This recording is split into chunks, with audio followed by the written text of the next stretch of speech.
Welcome everyone. Thank you for joining us for today's webinar. My name is Nivisha Sinha.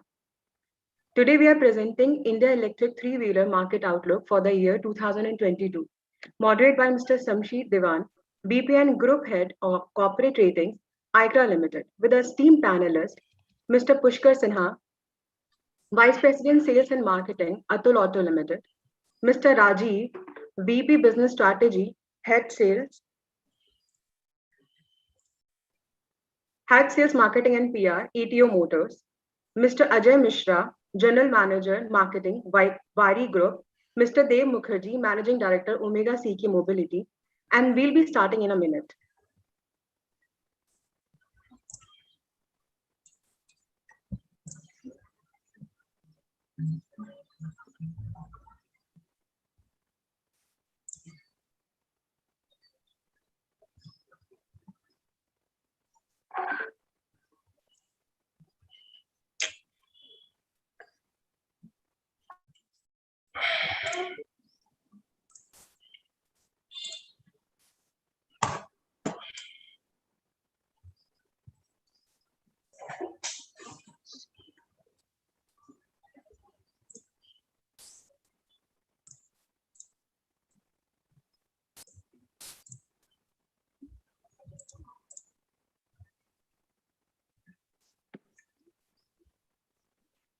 Just a little housekeeping before we get started. If you have any questions during the webinar, please type them into chat box in your control panel. We'll bring them up after the discussion and we will have time for questions at the end. I request Mr. Diwan to take up the live questions from the chat box after the panel discussion. Now, without the further ado, we will turn the time over to Mr. Diwan. Over to you, Mr. Diwan. Thank you, Nivisha and Anand. Good morning, everyone, and welcome to e-mobility plus webinar on the electric three-wheeler segment. I hope all of you are doing well and keeping good. Thanks for this opportunity. I think this webinar could not have happened at the most opportune time when there is a lot of action which is going on in the electric vehicle space in India. As all of you must have recently seen, besides the major change brought in by the government of India in the FAME 2 policy, several other states have actually been following suit with introduction of their state electricity policy. Now it is a well accepted fact across the world that the automobile segment is at cusp of revolution, moving towards vehicles which are shared, connected, and offer zero emission.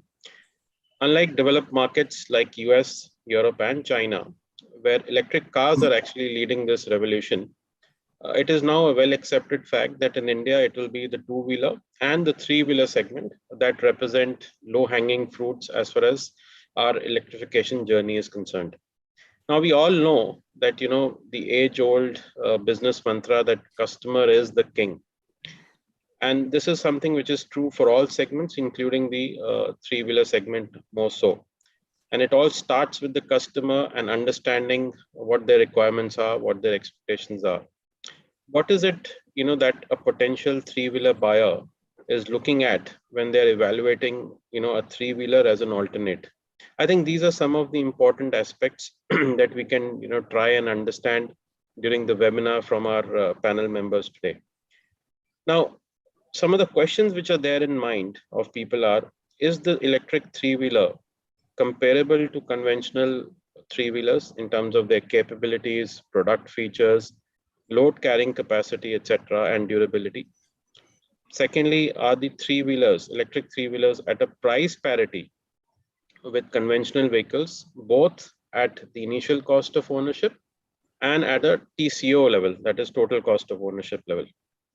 Third point, I think, which is again in the minds of people is that, is there an adequate and accessible charging infrastructure which is available for electric three-wheelers? And particularly so because these are commercial applications. Do electric three-wheelers have strong enough battery capabilities, to meet the daily commute requirements, both in the passenger as well as in the cargo segment? And finally, last not but the least, do we have an after-sales service available for these products at present. What is it that we think about, the resale value of these vehicles? And most importantly, is financing actually available? Now, every customer who's looking at electric three-wheelers today will place different weightages to these criterias. But broadly speaking, the industry will reach an inflection point when most of these expectations are met. At ICRA, we believe that the electric three-wheeler segment is going to make up for almost 30 to 35% of total vehicle sales of three-wheelers by 2025-26. Now, that is going to be a significant jump from an all-round perspective, whether it is about launching new products, creating an ecosystem, supply chain, etc. Now, with these thoughts in mind, let me begin, the panel discussion with asking a very broad level question to Mr. Dev Mukherjee on his views of electric three-wheeler segment prospects in India.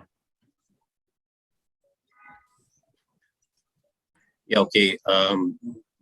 Thank you, Shamsher, and thank you for having me on this panel. Hi, Rajiv and other fellow panelists. It's great to be sharing our thoughts again on this panel.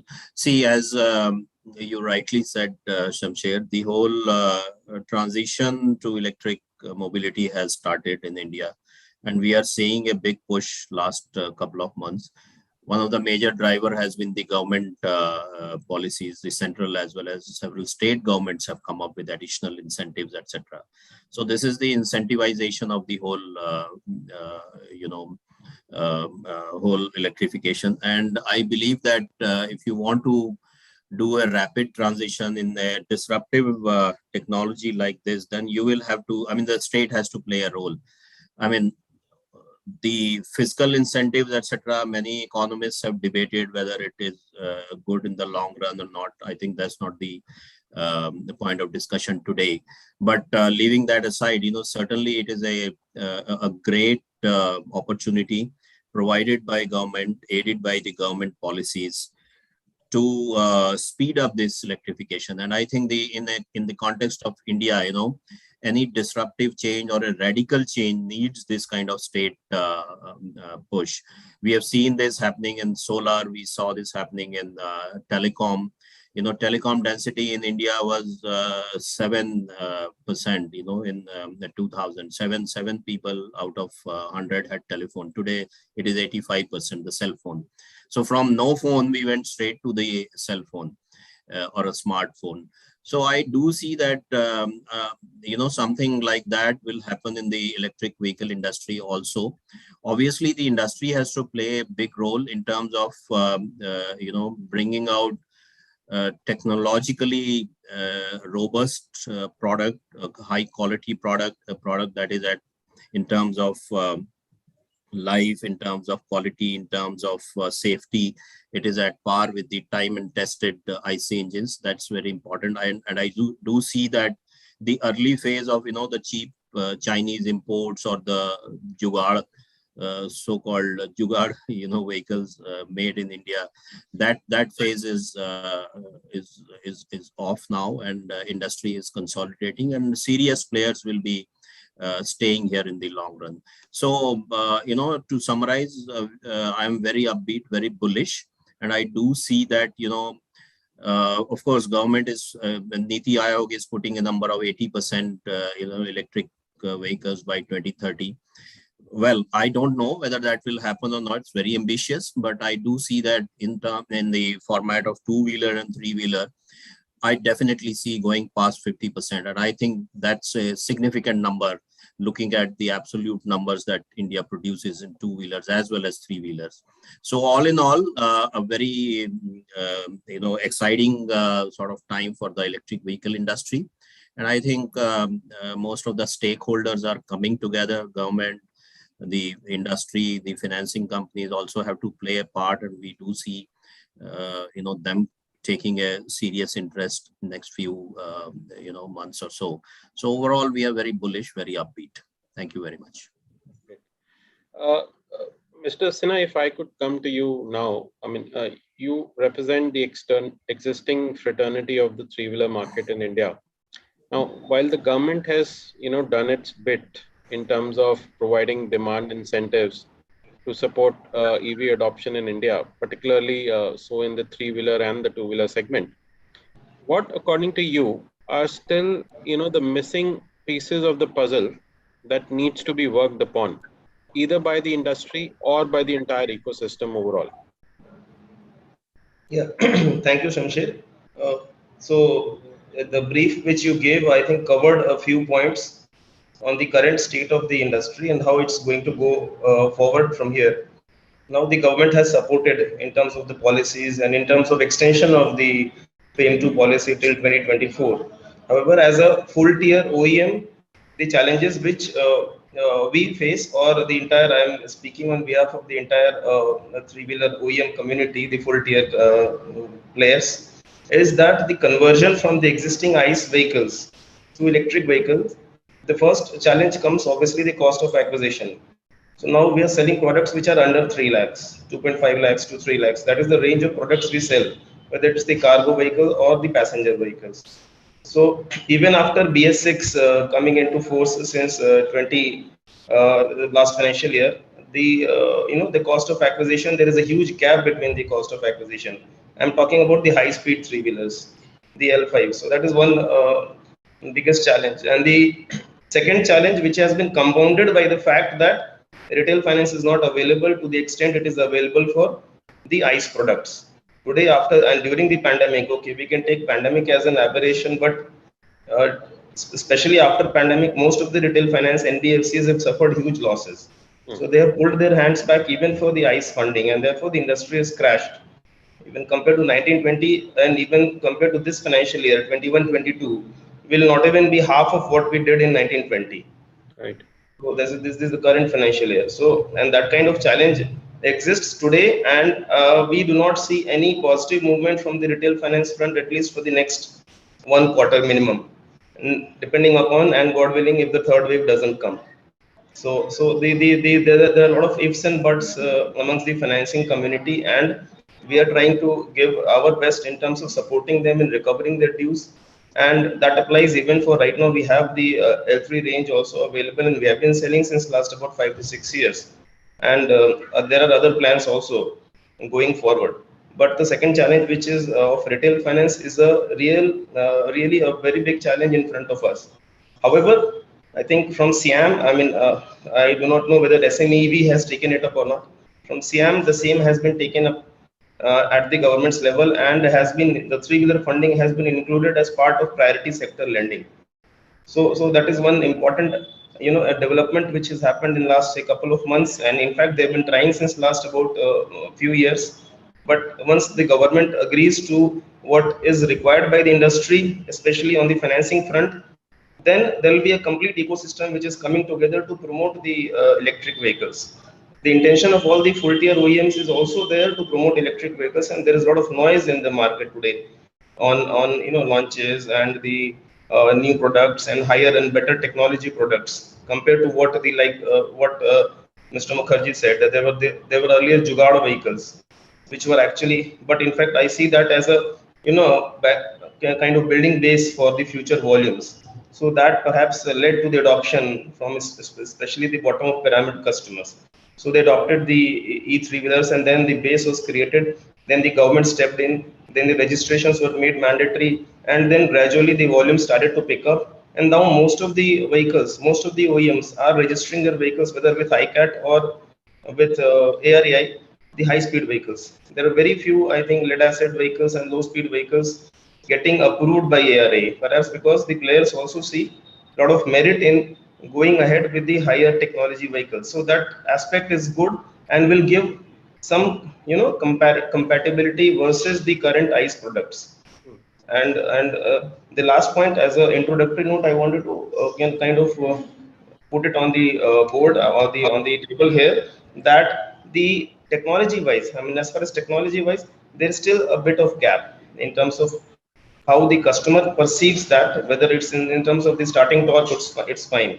But in terms of the total TCO, what happens after 3 to 4 years when the battery life is not there. So the retail finance concern also gets compounded by the fact that the finances don't see any value after 4 years, and no three-wheeler vehicle today is having a life of 4 years, minimum 8 to 10 years. The government has mandated 15 years as the commercial vehicle life. However, different states have different policies. So this is a fact. The end of life value of the vehicle also needs to be seen, and that anxiety should go from the customer, and then the mass adoption will then start. I'm sure. So you very rightly pointed out that financing is a missing piece in the overall puzzle, and in the current times where the electric, or rather the three-wheeler segment, has been so badly impacted by increased delinquencies, the financing ecosystem is completely shied away, as you rightly said. Now, in India, financing plays a very important role, especially when it comes to commercial vehicles, trucks, buses, and three-wheelers. And as per our estimates, nearly 90 to 95% of three-wheelers are financed actually, whether it is through unorganized route, small NBFCs, or regional players. Now, given that as a situation, what is it that can be done, uh, maybe a year from now or something later, to really encourage the financiers to look at electric vehicle financing also, as a viable proposition? What are the concerns that you feel that the financiers actually have? Sorry, yeah. The financials, as I said, the first concern which the financier has is the end of life value. Hmm.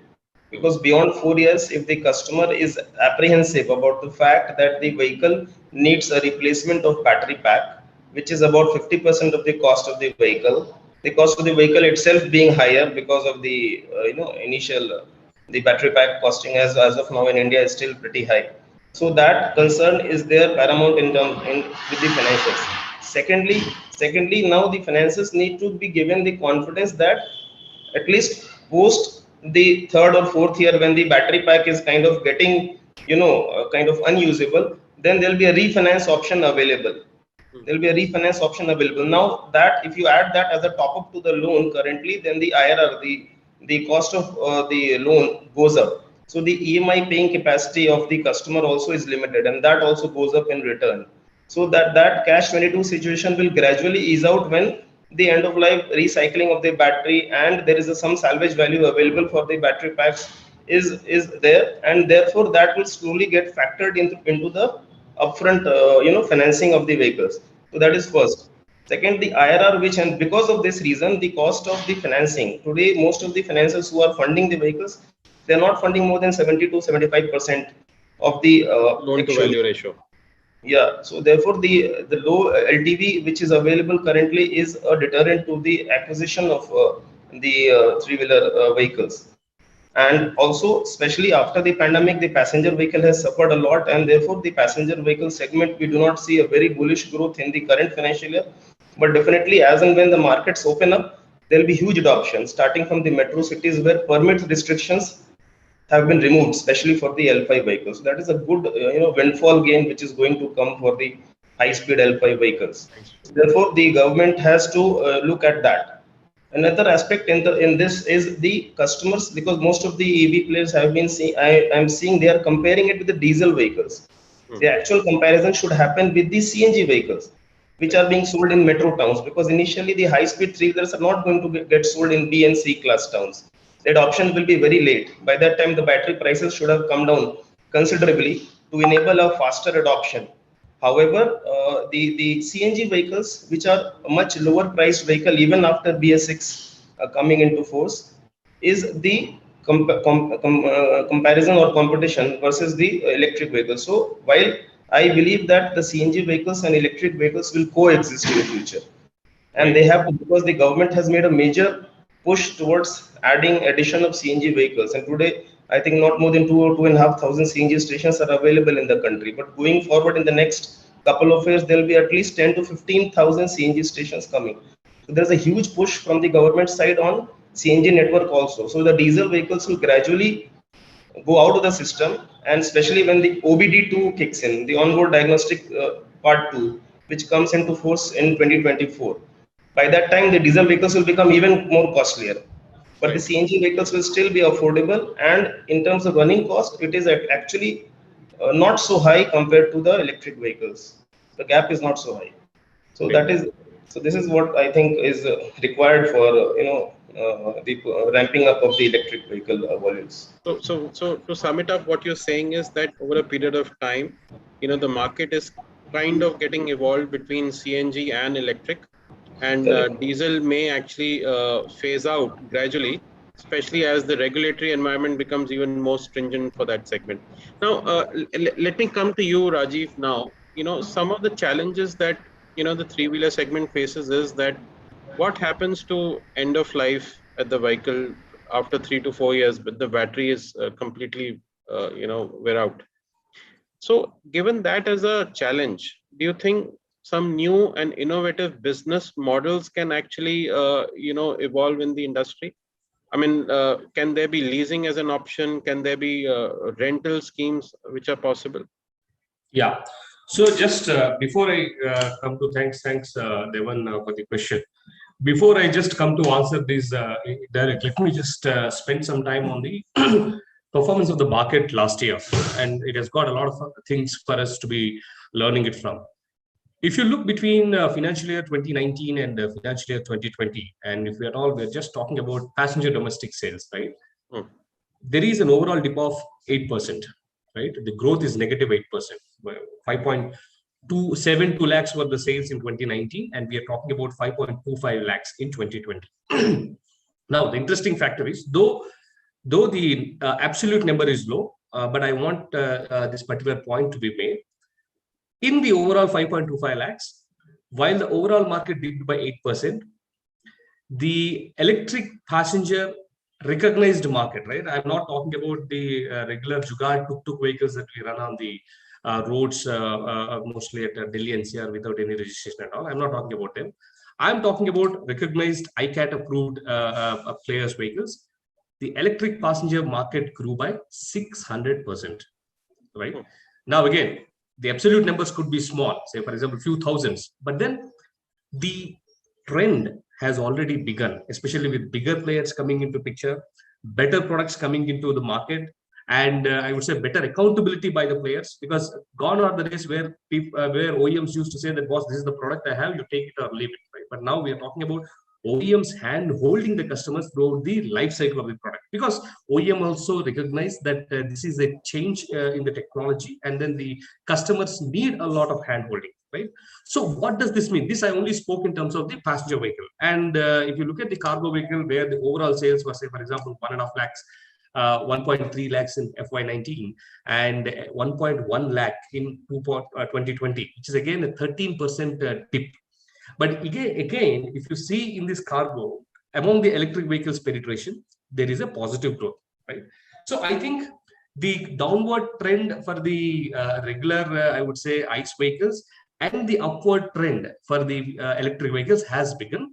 It is only in the time frame few years from now where the tipping point happens, where the EVs continue to, I would say, grow, and then the ICE continue to decline, right? So that is given now in the context of the three-wheeler market outlook for FY 2022.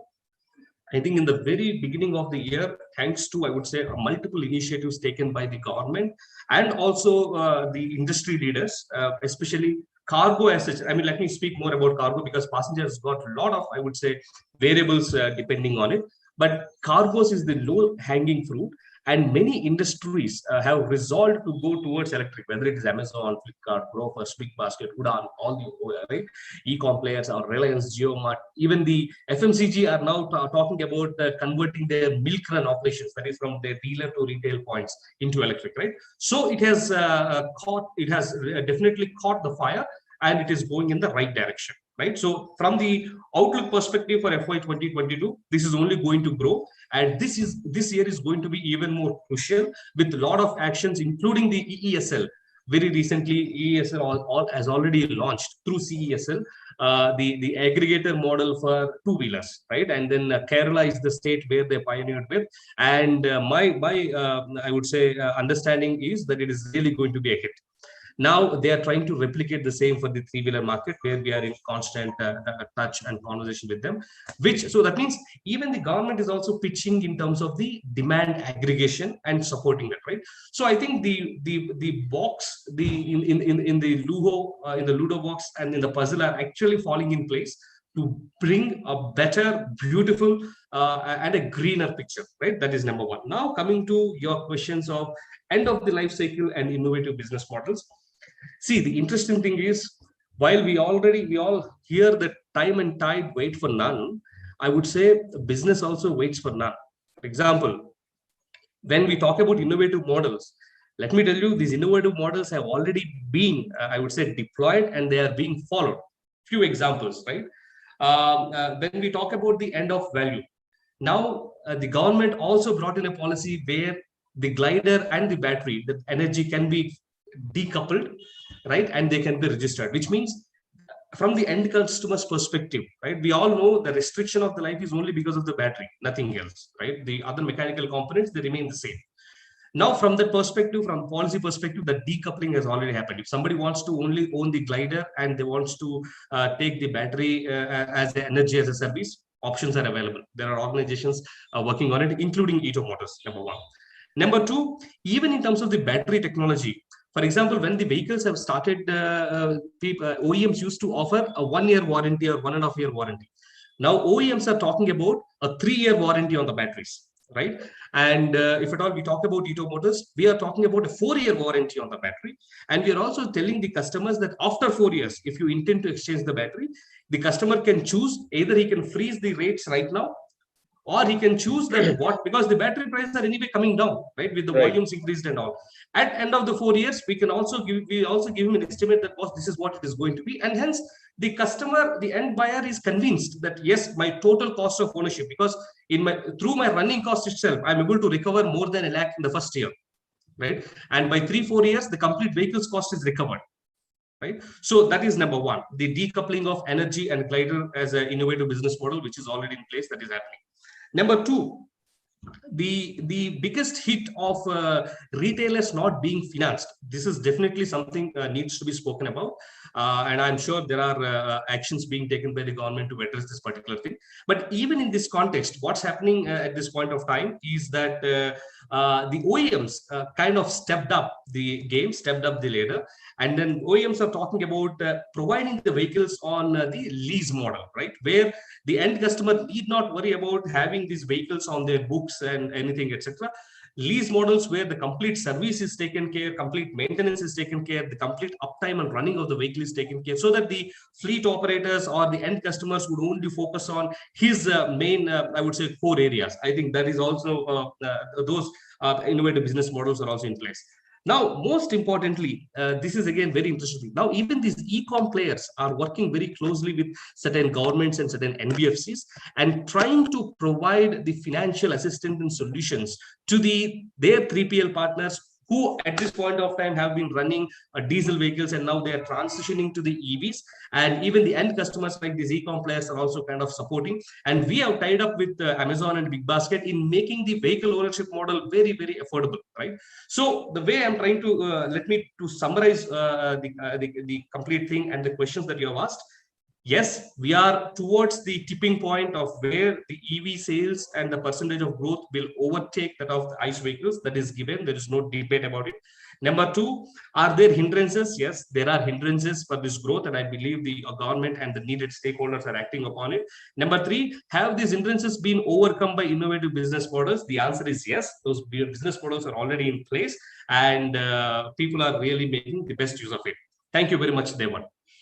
Thank you. So Rajiv, what you're saying is that, to address the concern which Mr. Sinha raised, is that the end of life value can be addressed by two ways. One is by giving a surety from the OEM that the battery life will actually last for about 4 to 5 years. There will be some kind of a warranty around that.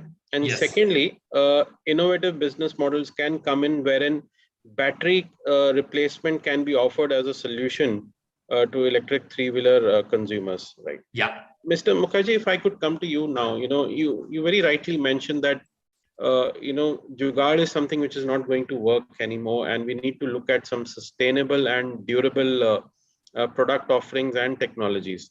Now, when it comes to three-wheeler segment, India is very uniquely positioned in the sense that, we are the largest domestic three-wheeler market across the globe. We are also the largest exporter of three-wheelers. To that extent, India should perhaps be leading the technology for electric three-wheelers from a complete supply chain and ecosystem perspective, whether it is about electric motors and other components which go into electric vehicle. Where are we on this journey, and what are your thoughts on this, sir? Yeah, I think Shamsher, you have raised a very, very important point, and something, a subject which is very close to me personally. You see, EV, I see it not just a mobility, transition from IC to, IC fuels to the electric. I see electric vehicle as a movement. It is a movement which can bring about changes in the whole industrial ecosystem, in the socio-economic, aspect of India. And also it has a great potential on the or the opportunities on the technology side. So we have multiple opportunities apart from the economic opportunity, which everybody knows the cost of running is lower, etc., etc.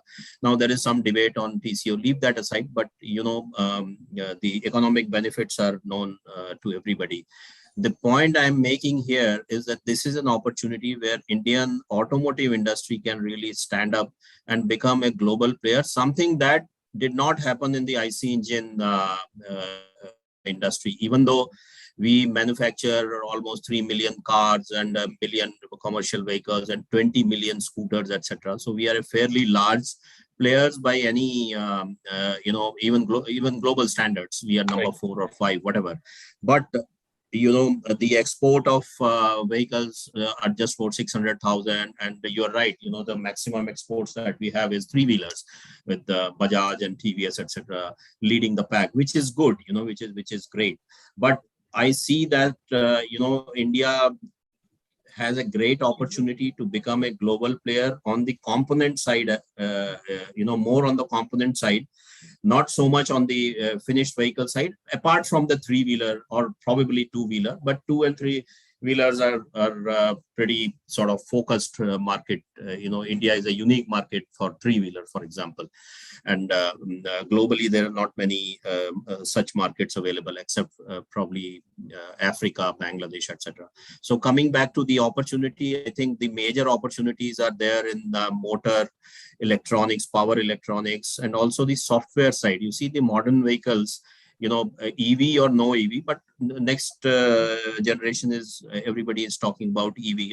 There is a Deloitte report which shows that 76% of the global OEMs, car makers, would have converted completely to EV by 2040, 76%, and think about almost 90 million cars being made globally. So 76% of that would have already shifted completely to electric vehicle. They have made their plans and they have decided that beyond such and such date, they will not produce any more electric vehicle, any more IC engine vehicles. So that throws up a huge amount of opportunity for the component sector. Take, let's say motors, powertrains, the electronics that goes into it, and all of that is manufactured or manufacturable in India, because the IC engine also has motors, IC engine also has gears, the gearbox. IC engine also has a lot of electronics, and this software is a huge opportunity. The modern vehicles have got almost as high as 55% of the cost of the car is electronics and IT. So this is where we should be taking the charge, since India is a IT, power or superpower. That is debatable. But in terms of writing, typically a modern car has got 100 million lines of code that goes into a car. It is more than that, goes into a Boeing Dreamliner. So, and imagine the economic opportunity. $10 a line of code. So we got $1 billion for every program of automobile that is launched. So see that this is an immense, opportunity for Indian industry to take advantage of, but also it will obviously call for R&D, it will call for innovation, it will call for global practices, the program management, commitment, adherence, timelines, etc. And the whole supply chain, understanding of the global supply chain will have to be there. But, I do see that this is something that will happen. And unfortunately, or whatever reasons there could be, we did not do it in the IC engine era because the domestic market was pulling a lot of demand, etc. So that is debatable, but we never became a strong sort of export driven industry. So this is where I think things can change, and in sync with the shift which is happening globally. And India, leave aside China part of 10 or 15 years or something, but rest of the world, whether it is Europe or US and all, is quite in sync with, or rather India is in sync with this change that is happening right now over there. So I think the whole system can be calibrated to understand the global requirements, and we should think about not only India but the whole global market as well as component makers. I don't know whether vehicle exports, EV vehicle exports, etc. would happen or not. I really don't know, but certainly components have got a great chance. Okay, great. Now, another follow-up question here would be that, as part of India's FAME 2 policy, the government also mandated OEMs to achieve a certain level of localization, in sourcing the components from local suppliers. Where do you think we are in terms of, achieving an optimum level of localization, not just to meet the FAME 2 requirements, but otherwise for our products to become competitive with, the conventional vehicles? You see, even conventional vehicles were never localized 100%. As you know, a lot of semiconductors, electronics, electronic parts, even mechanical parts, there are companies who have been importing even the items like, fasteners, for example, shock absorber parts, etc. I was seeing the data some time back, and India has imported close to $1.5 billion worth of fasteners. Why would you import, nuts and bolts from China? But, there are, of course, somebody doing it has his own reasons, and there are reasons for that. But coming back to your question, about the localization or the local content, I think, with the PLI scheme coming in, and a lot of big boys are getting into the battery manufacturing game. We are hearing a lot of exciting news on the manufacturing of cells. Reliance has announced, and obviously when Reliance does, they will be doing it at a huge scale, okay, which could turn the industry around. Apart from that, there are companies who, C4V, for example, is coming up with solid state battery. And some other players are talking about, setting up the cell manufacturing in line with the government announced PLI scheme. I think this is something which is very important. Other than, in case you don't do that, we won't get the scale. Because automotive is a very, capital intensive industry. We need to consistently invest. And to get the returns on that, obviously you need scale. And it's a bit of a chicken and egg, but now with the government support coming in from the supply side as well, not only the demand side. On the demand side, they've given the incentives, etc. But on the supply side, also they have now given this PLI scheme, etc. I think this is a step in the right direction. Apart from that, as I said, the other items like powertrain, which has the motor, the controller, and the differential, etc. Those are manufactured and more more Indian companies or OEMs should come into it, because now this is a serious play here. It is not on the initial days or where you have only a few hundred vehicles or something, but now, you know, we have the visibility of a clear visibility of a very large, numbers in any format, apart from personal car, where I don't know, somebody might come up and announce, somebody like Ola can do it. They've got tons of money. But apart from that, two-wheeler, three-wheeler, and next would be probably the pickup truck. That's what where I see, 1.5 to 2 ton payload.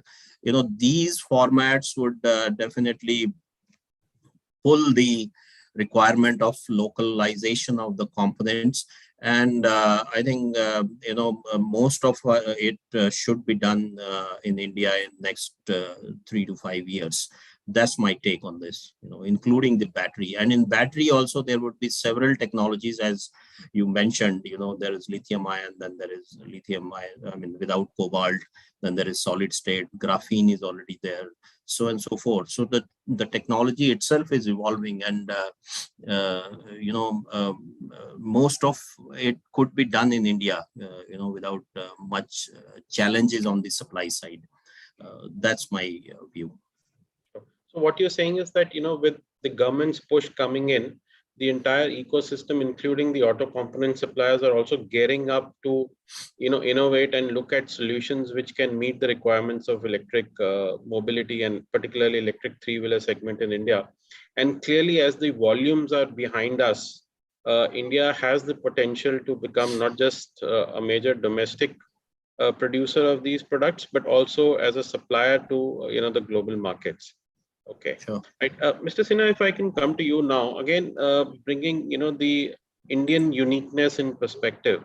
Like, India is the largest three-wheeler market, it's the largest exporter, but at the same time, it's also characterized by certain consumer expectations, which include overloading the vehicle. The environment in which these vehicles operate can be very rough and tough. Temperatures in certain parts of the country can be very high, etc.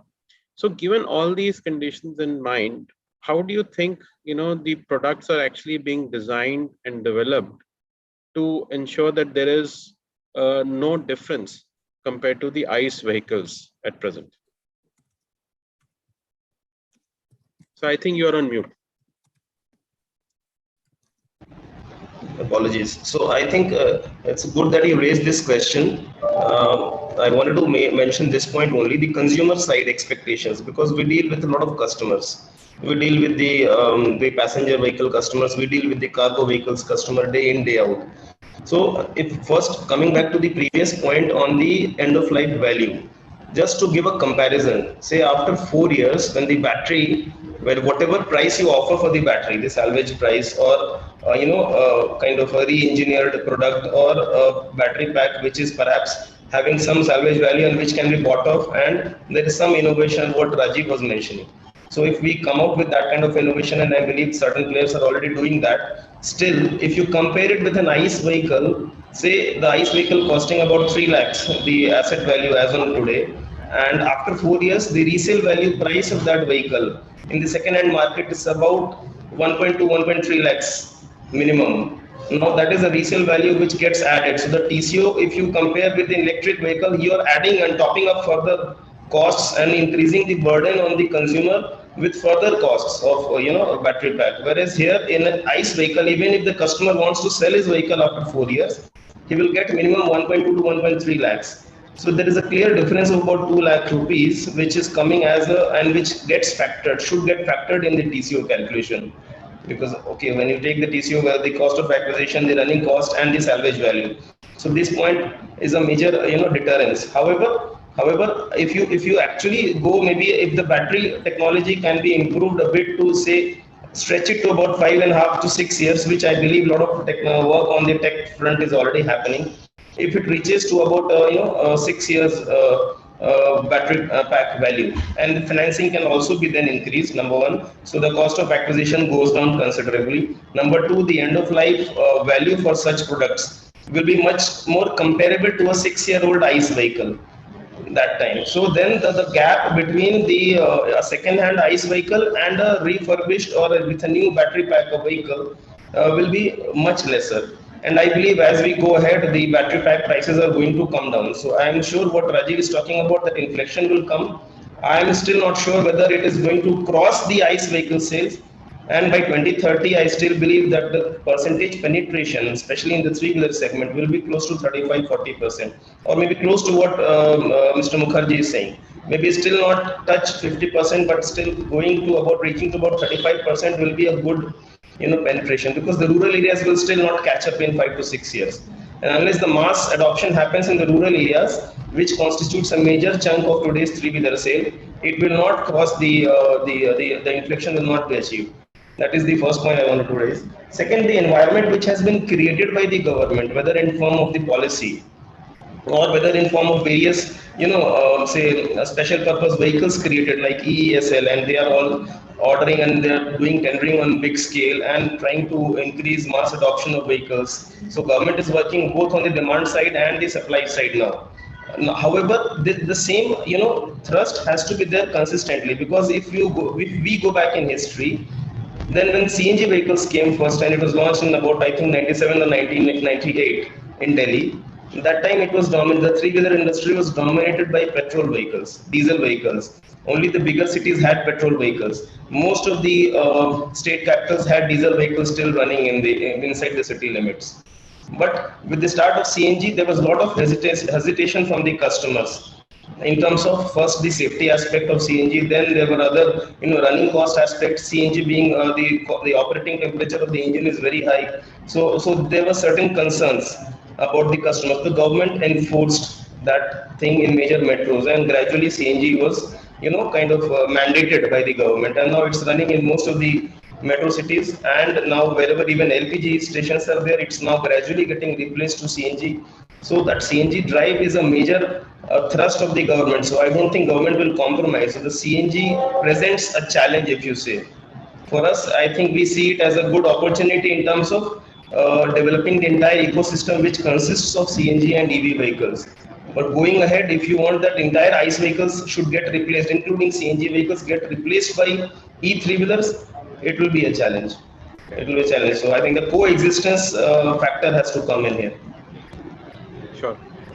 So before I, get into answering the questions that have come from the participants, one last, comment, Rajiv, for you would be that, what we are expecting in the two-wheeler segment, at least, is that most of the people are likely to, charge their vehicles at home, right? So the requirement for charging infrastructure will be there, but it will not be very critical as it is going to be for other applications, particularly passenger cars or even three-wheelers as a segment. Now, do you think battery swapping can emerge as a viable solution to answer all the concerns that we have today, whether it is the initial cost of ownership, whether it is the end of life value, or the charging itself for the electric three-wheeler customers?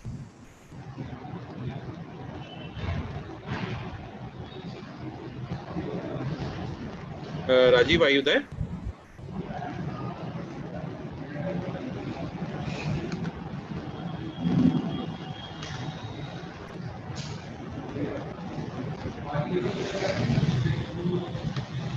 So I think there seems to be some issue in Rajiv's line. So I'll take up the first question. I think Mr. Sinha, this is directed towards you.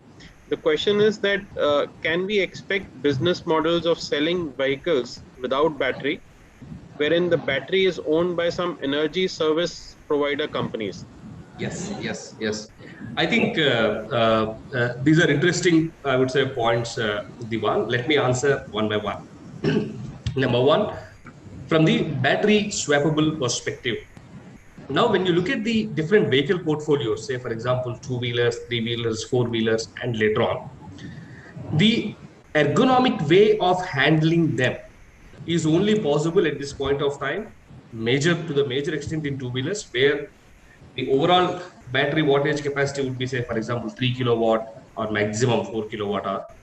And if the modules are roughly, say, for example, 0.6 kilowatt hour to say 1 kilowatt hour, then those are ergonomically possible to be kind of replaced, charged, etc. So for two-wheelers, swappable battery, is there a solution? Yes, that is definitely a good solution, number one.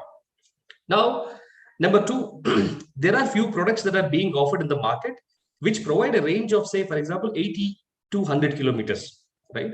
Now, for a two-wheeler application, unless those are for a commercial application, when we talk about the retail, it is very rarely we notice that somebody drives 60, 70 kilometers, right? Because most of the commutation is between their home and offices. So even if it is a non-swappable thing, but then yeah, charge in the night and then use that in the morning is still a viable option. And swappability of batteries is also a viable option for a two-wheeler industry. Now, when it comes to three-wheelers, is where actually the complexity begins from. Because what happens, while swappable battery technology is a convenient technology, there are also, we need to understand that there are also efficiency losses that we are talking about when we are talking about swapping of batteries. Number two, we also need to understand that already there is a lot of dilemma, lot of, I would say, ambiguity among the battery and the technology.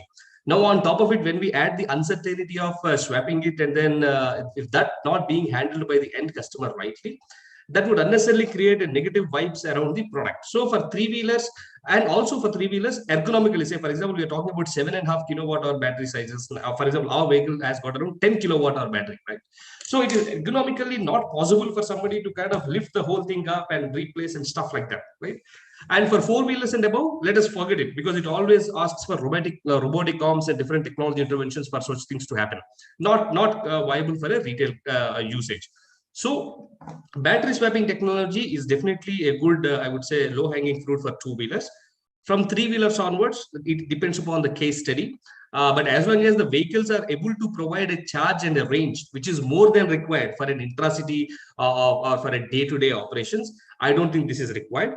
And the less we interfere with the energy, with the BMS, with the charging and things like that, the better it is from the vehicle's longevity, endurance, and I would say the life's perspective, and less complications and less interventions. This is from my opinion. Now, what is your other question? This is from the swappability perspective.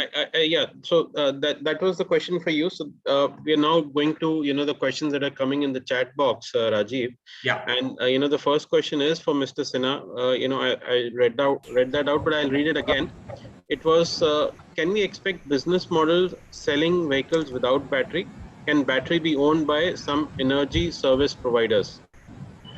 Yes, that's a viable proposition. And in fact, the day when we start having such third-party vendors who are supplying batteries, just like today we have LPG cylinders, domestic cylinders. They come and replace it, and then you can just use it. Similarly, this kind of, so that is a separate business model which I think government would do well to promote that segment, which encourages battery swapping and having some such third-party vendors, just like a neighborhood mobile shop. So there'll be, I foresee that in future there will be small shops catering to the battery charging, the battery packs. The packs will be much lighter, which can be replaced, especially on a three-wheeler. What Rajiv said, it's a very valid point, because the weight of the battery is very heavy.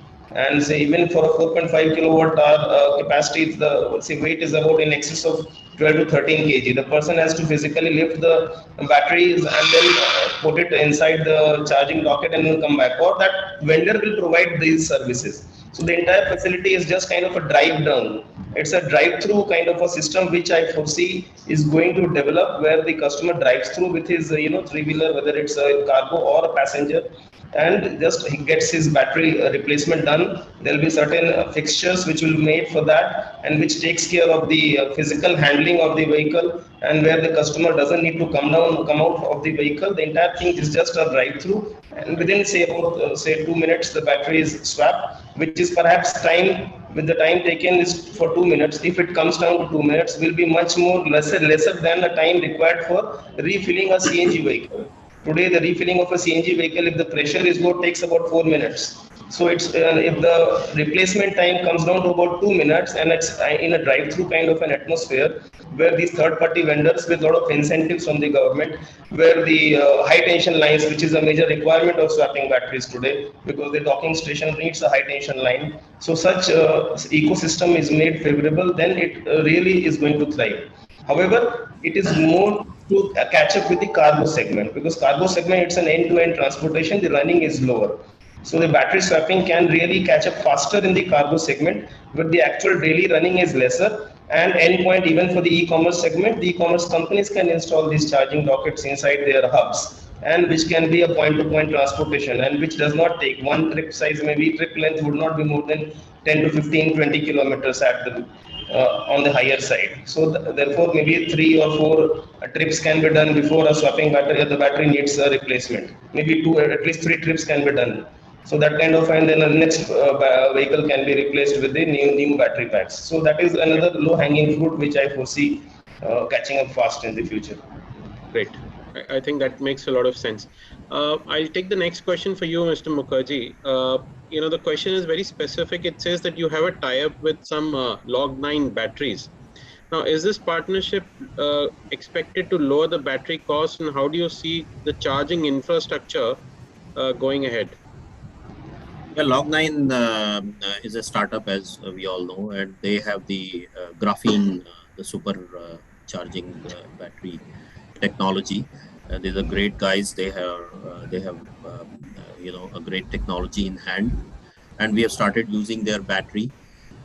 You see, in traditional battery, there are basically three challenges. One is the charging time, takes about 3 to 4 hours. I'm talking in the context of three-wheelers. Then there is the battery life. It is about 80, 1500, 1800 cycles. So typically, let's say 3 years. And the third is the cost of the vehicle, and of course the charge density. So you see, Log9 battery has come up with this graphene battery, which takes care of at least three of these four problems. One is the charging time. The battery gets charged under 30 minutes, and we are actually getting it, in our vehicle. We have demonstrated, and we are getting it, in a battery pack of 7.5 kilowatt hour pack in our vehicle. So it takes care of the problem one, which is the downtime, or the time that you lose in charging your vehicle, which is a very important, the part of the equation if you are running on the cargo and three-wheeler cargo that we produce are used across all the e-commerce and other segments. So this is a very big enabler to the running fleet running of the vehicle. Secondly, the life of the battery, graphene battery has a life of 15,000 cycles. So it is, 10 times more. Okay, so that is the inherent quality of the chemistry that they are using. So is in place of 15 or 1800, we are going 10 times. So that's a big, it is technically outlasting the vehicle. So it could be used in the second time in a vehicle, or and then after the automotive use, it has a second life where it can go on to a stationary application, gen sets, etc. And the third is the cost. Okay, so the cost is the business model that we have worked with, and I would like to mention that we have an exclusive arrangement with them on our L5 three-wheelers, and we are the only one who would be using this technology for a certain amount of time. That's the agreement we have.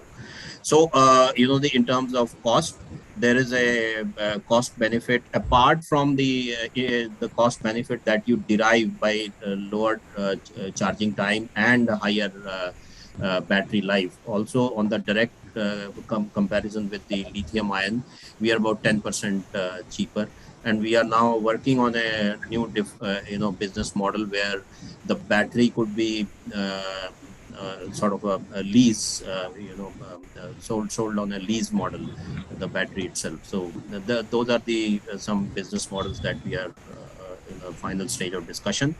So overall, I think this is a great technology. And as I said before, also, the battery technology itself, lithium ion, other chemistries are evolving fast. So we will see more such developments, and we are very happy to be the first to introduce this graphene battery. We're very happy to work with these young people of Log9 guys. They're very smart people, great engineers and technologists, and we're very happy to do that. So that's where we are. Did I answer your question? Yeah, thank you. Okay, thank I'll you. just ask you another question, which has come from Yogesh, and the question is that what is the other technology which can come in, especially aluminium air battery adoption? Any thoughts there? The aluminium air, I think Indian Oil has done a alliance with a company. I'm not an expert. I really don't know what is Okay. happening in that sector, Hmm. but I do see that it shows promise. That's why Indian Oil has gone with this company, and I think it's an Israeli company or something that I read. Hmm. They have these technologies. Should be great if it comes up, and meets these 3 or 4 challenges that I outlined: downtime, the life, and the charge density, and the price. So if these 4 variables in the equation are solved, then I think we have a winner in our hand. So apart from that, solid state is coming. So all these technologies are going to be there in the next 3 to 5 years. But metal air, honestly, I'm not an expert on that. Okay, all right. So next question is for you, Mr. Sinha. The question is from Girish, and it says that you mentioned that CNG, as a fuel is going to stay longer, given the running cost is very comparable to EVs, as you said. But then again, quoting Mr. Mukherjee's, study that he referred to from Deloitte, which says that 76% of OEMs are going to shift towards electric vehicles by 2030 or so. Is there scope for CNG to remain as one of the fuels of choice? Yeah, because CNG is also, mandated by the government. In terms of first, the taxation on CNG is much more lower. The cost of the fuel is very, very affordable in most of the rural areas. Now Hmm. CNG spreading has already spread in the metro towns, and it is spreading rapidly in the rural areas. Now in the rural areas, the volume which is going to come, which as of today is now for diesel vehicles, will entirely shift to CNG. Electric is not going to get replaced in the rural areas, and which constitutes about 60% of the current ICE three-wheeler industry, the TIV. Therefore, the entire ecosystem of the rural markets will shift to CNG. The urban markets initially will coexist with CNG in the bigger markets, and gradually, depending upon the mandation of the government, even CNG might be phased out in the metro markets. That is what I foresee in the future, and especially in the passenger vehicle segment, where there's a lot of permit restriction by the government. The vehicles are selling in as a, at a premium in these markets. Okay, you can skip these 1.5 years of pandemic, but before the pandemic, the price of a three-wheeler in most of the metro markets is 2 times the actual acquisition cost of the vehicle, because of the huge demand for such vehicles in the market. So if that is thrown open to the electric vehicles and the cost of acquisition is made comfortable with good financing options, then there will be a huge scale up, which we are seeing currently in many cities. It's already happening. For example, Chandigarh, permit restrictions have been removed for EVs, but it exists for CNG vehicles. In Calicut, the same scenario. The permit restrictions have been removed for electric vehicles, and therefore it is now slowly picking up. So there are many such markets in India where the permit restrictions, once removed, will lead to a huge scale up in volumes of the passenger vehicle segment also. Okay, great. I think that's a very important point you touched upon is, the permit system which exists, and once EVs come into foray, they may not require, or they will certainly not require permits, and I think that will open up the market like we've seen in the past when Maharashtra had relaxed some norms, Delhi has actually had relaxed norms. The demand for three-wheelers had actually increased. Question for you, Rajiv, is that again on the battery swapping, if you could elaborate, how will it actually work out for the three-wheeler customers uh, from a cost perspective? At the end of the day, a three-wheeler customer will be very cost cautious, Yeah. just like any other segment, but they would be far more cost cautious. See, honestly speaking, the customer is not really worried about whether it's a swappable technology or a fixed battery technology, right? I mean, that's not the use case at all for him. For him, the use case is how cheap can I get the vehicle? How cheap can I get access to the best of the technologies? And how long can my vehicle endure? And how I make money on it? That's all. right? So if somebody is able to address this particular issue, then swappable or non-swappable is a question which need not be debated at all. Now, having said that, let me again frame the answer from the customer's perspective. Now, what does a three-wheeler customer expect, my friend? What he expects, for example, look at a cargo guy, right? He expects that his vehicle should be able to pull a load of, say, 500 to 600 kgs, right? And he expects that the vehicle should be able to run at least 100, 120 kilometers on a higher node and 80 to 100 kilometers on an average node. And he expects that the uptime of the vehicle is always kept, and then the charging facility be installed at his home. That's all is what the customer wants. And as long as we ensure all these points to the customer in our solutions, the customer is not worried about. In fact, the customers look from the customer's perspective, right? We being intellectuals, we talk about battery swapping, that use case, this use case, etc. But you imagine if you are asked to change the swap the battery of your mobile phone every now and then, have a battery at your office, have a battery at your home, and then you keep swapping the. What kind of an experience is that? Now, are we saying that to the customer also? To why are we considering an automotive customer different from you and me? He also prefers a very sophisticated solution that fix it, forget it, right? The battery, the manufacturer should be able to take care of the life and sustainability of the battery. The manufacturer should be able to give the right, I would say, product to them, and he has his right to get the right access, not in terms of all these kind of battery swapping kind of a solutions, right? So from his perspective, this is a headache for him. While we may speak that that's a different business opportunity, right? Now, how do we make this product more cheap and I would say more economical to him is when you disengage your vehicle and battery and then say that, hey, you know what? As you pay for every liter of fuel that you procure from the bunks, right? I will bill you only for the glider. While the vehicle might cost say 3.5 to 4 lakhs, it is possible that the glider might only cost 1.5 to 2 lakhs, which is almost, I would say, 40-50% cost of the existing ICE vehicle, right? And then the customer be given an opportunity that yes, the battery is fixed into your vehicle, but I am charging you only for glider. But whenever you consume the units, right, you come to my charging station or you come to my charging point and start charging your vehicle, and as per the units consumed, we charge you. Right. Even in that model, the cost per kilometer for him works out to be minimum 1.5 rupee compared to 5 to 6 rupees while a diesel vehicle works, right? So in my opinion, we should kind of not be bogged down by the technology of swappability, etc. We need to understand what the customer needs. Customer needs ease access, customer needs best access to technology, customer needs assurance and the right uptime from the OEMs. The OEMs needs to focus on this rather than break their heads on swappability and all that stuff. That will only increase a lot of chaos in the system. And so what you're saying is that even if battery swapping has its own set of challenges, if charging infrastructure is created for commercial charging to happen, will the actual cost, including all the costs, including real estate cost, etc., put together, still and assuming certain profitability for setting up commercial charging, the cost will be lower than diesel or CNG for that matter? Yes. Is that what your study suggests? Yes, from three-wheeler application, yes. Okay, and what could be the difference there? See, now this is actually another bigger topic, Devan. I will not get into. See, for example, if you look at the charging infra standards which are released by the Ministry of Power and the Department of Heavy Industries put together, right?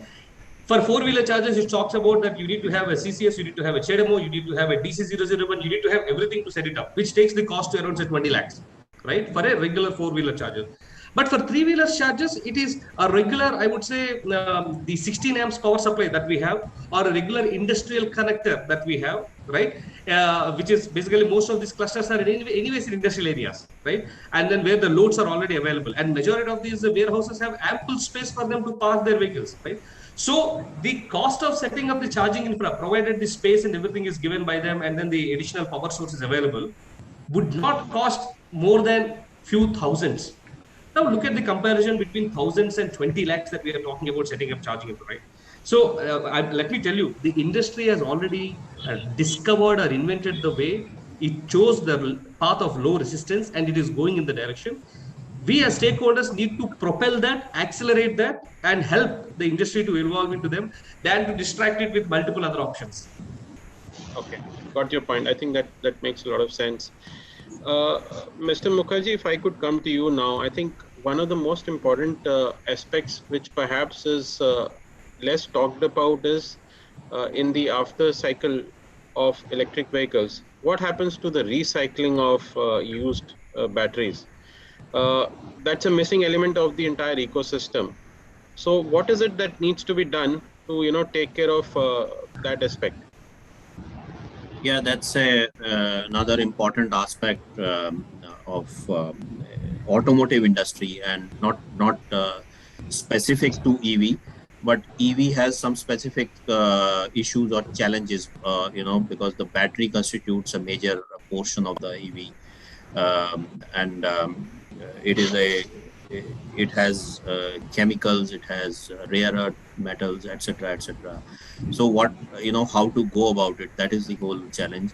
There are specific technologies which are required to handle this, and there are companies, some are there in Scandinavian countries, etc., who have sort of perfected this technology. In India now, government has come up with the vehicle scrappage policy, as we know, and we have to see how it rolls out next few years and all, and sort of matures. So once that happens, I think, and the time comes for the electric vehicles to be to hit the grave, then we'll have to see, how this industry takes shape. But we have to start thinking about it now, because in India the vehicles go through a lot of, and particularly the commercial vehicles like three wheelers, etc., go through a lot of misuse, abuse, different, sort of accidents, etc. So the end of the life might come earlier than most people think. So we need to have, and we as OEMs, I think, have that responsibility from cradle to grave, as we say. So we need to be play a major role in it, whether the vehicle will come back to us, and the battery recycling, or taking it for the next life, the second life, or usage in another application, etc., is going to be our responsibility or not. Other than the mandated responsibility, I think it is sort of moral responsibility as well. So that, we, since this is the birth of a new industry, you see, Right. I think certain things which were sort of ignored or not taken care of in the IC should be done with the learnings that we have there. You see, even today there is no organized recycling industry in India, and now we have started talking once the government has come up with scrappage, etc. So it needs to be handled with technology. It cannot be just ripping apart things, and then and you send it to some recyclable guy, or a scrap dealer or something. I think instead of recycling, we should look for reclaiming, because these are very expensive materials. Also, the availability of these materials are very in a very limited places, and the supply chain is very, very sort of exclusive, if it is, whether it is lithium or cobalt or manganese or whatever. So I think it is a very important that some sort of policy be done, since the government is facilitating this on the supply side, giving various incentives, etc. Also incentivizing the demand. So I think it is a responsibility of the OEM, whether the car maker will do it or battery maker will do it and all that. But jointly, I think we'll have to frame that policy, and start thinking about it right now.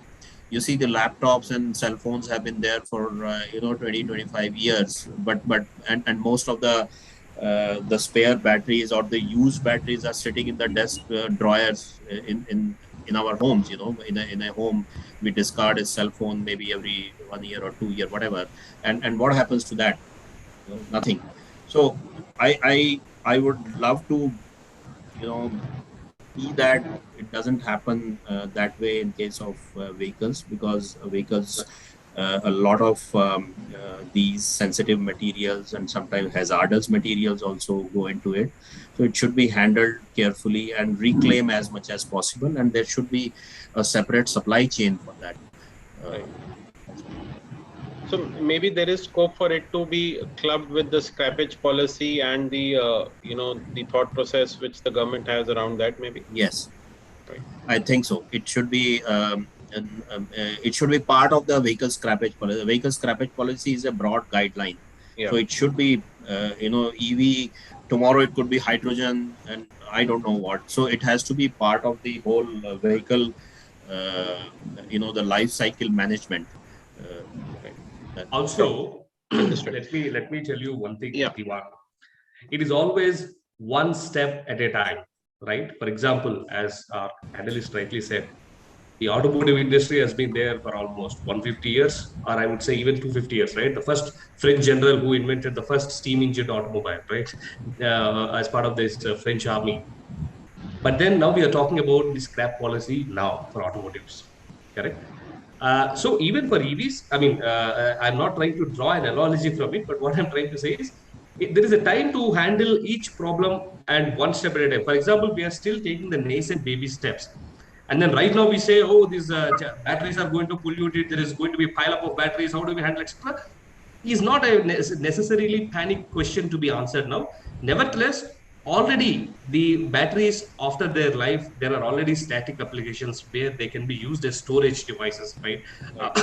Probably in the solar energy or in the wind energy or whatever places, they can be a very, very beautiful static storage devices. And there are also research going on how these batteries can further be refurbished and be used for much lesser demanding applications, right? So we need not at this point of time worry too much upon the battery and the battery management at this point of time.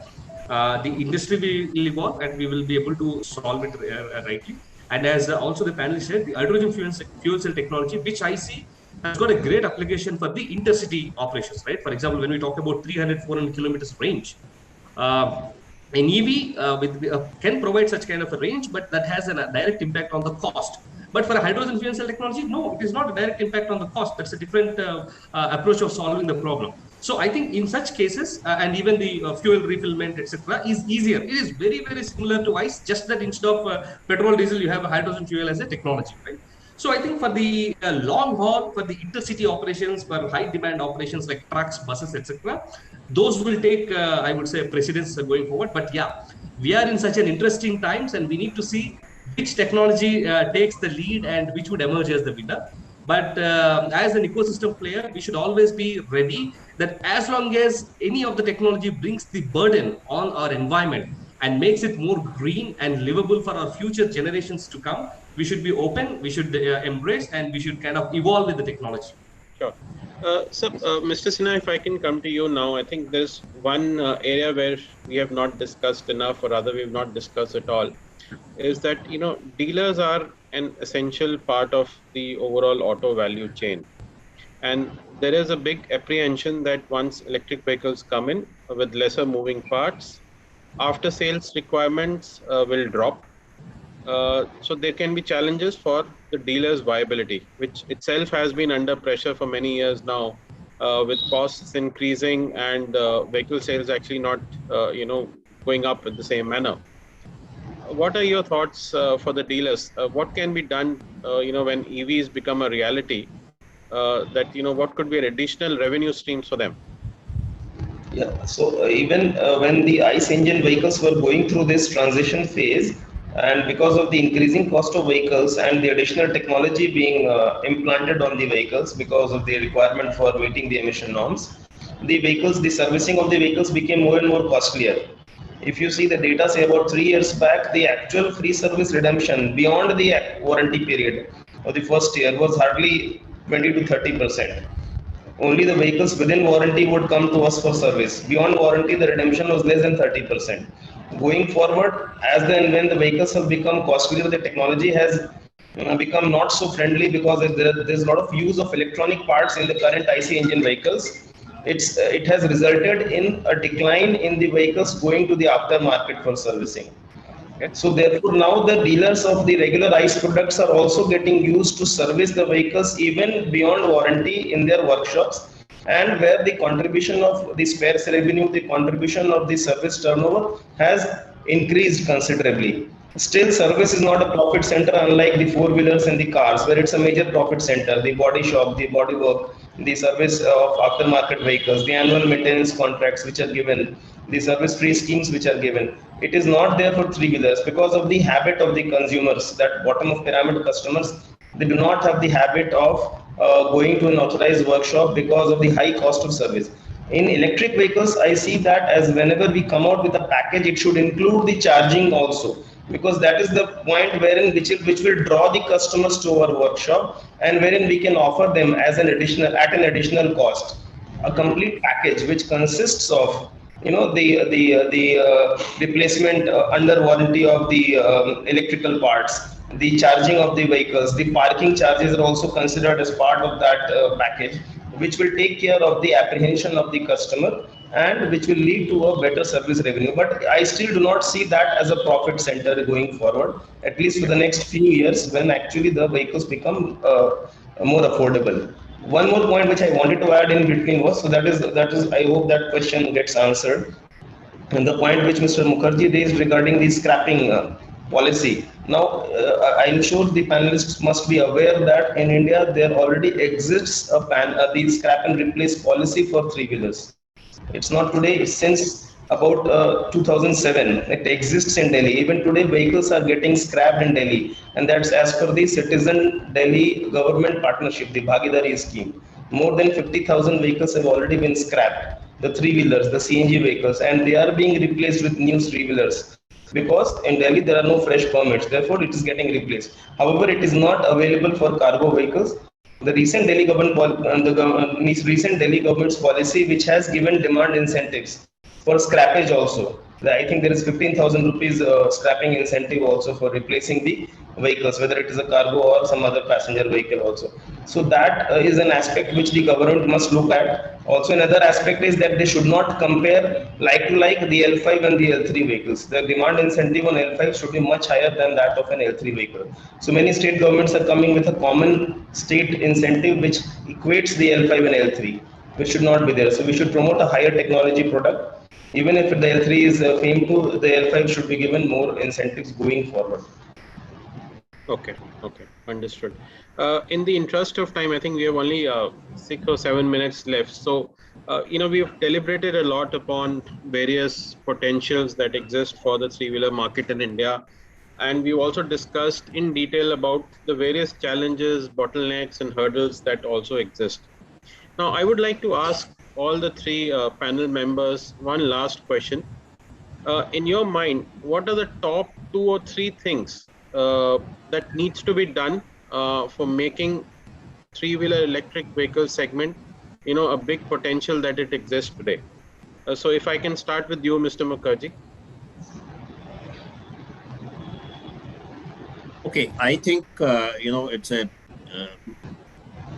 subject of debate in itself. But you asked me to sort of answer it as a closing comment.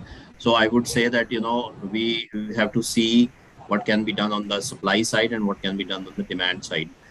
Supply side, obviously, I would say that first of all, it should not be seen as a replacement, a one-to-one replacement of a IC engine with an electric vehicle. It is not like take out the engine and the powertrain and put back the motor in, and the vehicle becomes electric.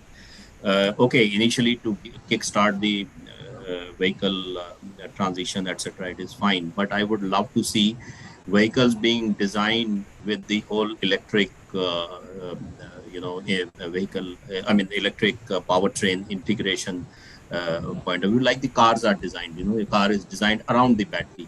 So some design innovations, technology innovation like that would be great to see on the, I'm talking from the supply point of view. Also the battery, etc. Now hopefully next 2 to 3 years we will see some large players coming in, and then coming in with their innovative technologies, chemistries, etc. The charge density will hopefully follow a curve, exponential curve of growth, etc. And costs will come down. On the demand side, I think the biggest challenge, as we all agreed, is the financing. Something has got to be done.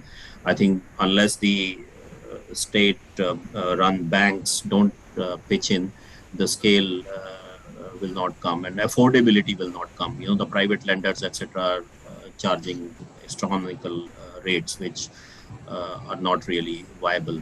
So on that aspect, I think government needs to do something, bring it under some special, priority lending, or even, these almost 70% of the banks are anyway run by state. I mean, they're all state-owned banks, so they need to pitch in.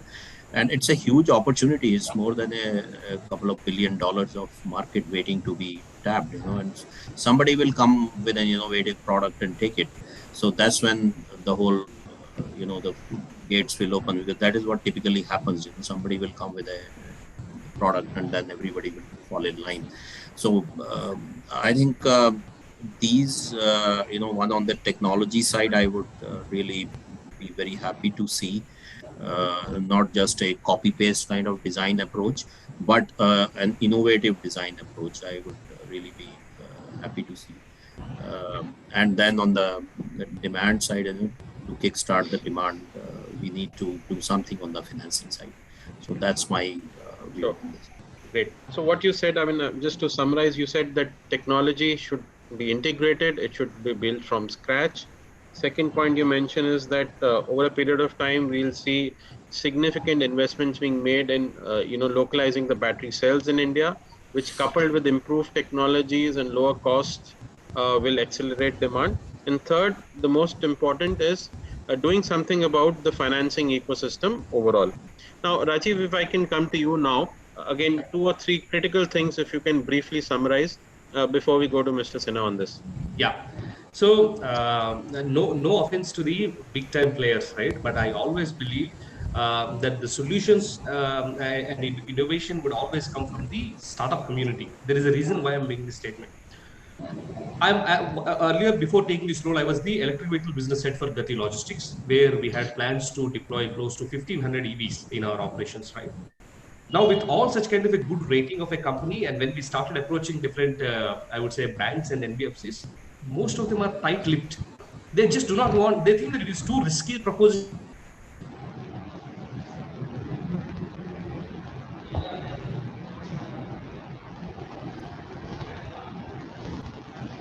I think there's some problem with his line. So, Mr. Sinha, if I could ask you to maybe come in and your closing remarks on this, sir.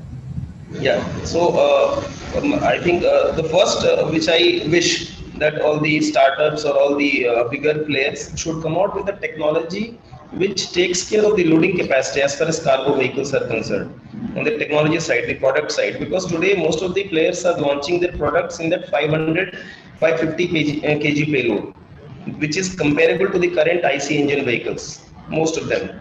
Right. However, if you see the operating conditions of the current cargo vehicles in the IC engine segment, it runs at about 70 to 80% overload than the rated payload capacity. So we are assuming that the customer will also buy it for 500 kg. Okay, the share of captive customers who use it for 500 kg today in our portfolio or in most of the three-wheeler full tier OEMs is less than 30%. 70% consists of market load operators who would use it for any kind of sundry loads available to them and on a higher rental basis. So that is a segment which is the retail segment. So when the demand for electric cargo vehicles goes up going forward, it gets split into 3 segments. One is the institutional and institutional segment. So the bigger e-commerce players will come in that segment. The government is another sector, the player which is now enhancing the demand and working on the demand side also. So that is the second segment. But the mass segment, which will lead to a faster adoption of electric vehicles, is the retail segment, wherein I see the adoption going very slow, and it will maybe only after 1.5 years that the retail segment will really catch on and start rubbing shoulders in terms of volumes with the IC engine players.